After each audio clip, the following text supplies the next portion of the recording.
রপ্তানি বাণিজ্যের আড়ালে প্রায় ১,০০০ কোটি টাকা বিদেশে পাচারের অভিযোগে দরবেশ বাবা খ্যাত বেক্সিমকো গ্রুপের মালিক সালমান এফ রহমান সহ ২৮ ব্যক্তির বিরুদ্ধে ১৭টি মামলা করেছে পুলিশের অপরাধ ট্রাইব্যুনাল বিভাগ সিআইডি।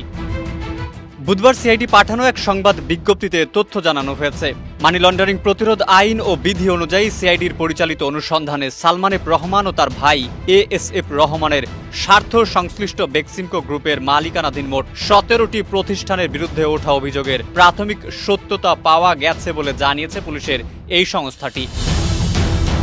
২০২১ থেকে ২০২৪ সাল পর্যন্ত বিভিন্ন সময় জনতা ব্যাংকের মতিঝিল শাখা থেকে ৯৩টি সেলস কন্ট্রাক্টের বিপরীতে পণ্য রপ্তানি করে নির্ধারিত সময় পার হওয়ার পরেও রপ্তানি মূল্য প্রায় ৮৩ মিলিয়ন মার্কিন ডলার, যা বাংলাদেশি মুদ্রায় প্রায় ১,০০০ কোটি টাকা বিদেশে পাচার করা হয়েছে। কেউ না বুঝলেও আমরা আপনার প্রয়োজন বুঝি, আর তাই তো অত্যাধুনিক ফিচার সম্বলিত বিভিন্ন সাইজ আর কালারের ২৫০টিরও বেশি ডিজাইন অপশন নিয়ে ওয়ালটন স্মার্ট ফ্রিজ বোঝে আপনার প্রয়োজন।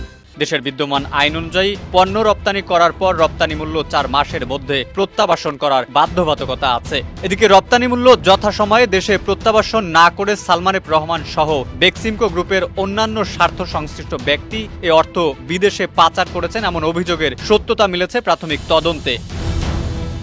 বিদেশে রপ্তানি হওয়া পণ্যের বেশিরভাগই বেক্সিমকো গ্রুপের মালিক সালমান এফ রহমানের ছেলে আহমেদ শায়ান ফজলুর রহমান এবং এএসএফ রহমানের ছেলে আহমেদ শাহরিয়ার রহমানের যৌথ মালিকানাধীন আর গ্লোবাল ট্রেডিং এফজেডই সংযুক্ত আরব আমিরাত ও সৌদি আরবের ঠিকানায় রপ্তানি করা হয়েছে। এছাড়া জার্মানি, নেদারল্যান্ড, যুক্তরাজ্য, তুরস্ক, শ্রীলঙ্কা সহ বিভিন্ন দেশে পণ্য রপ্তানির নামে পাচার করা হয় বিপুল পরিমাণ অর্থ।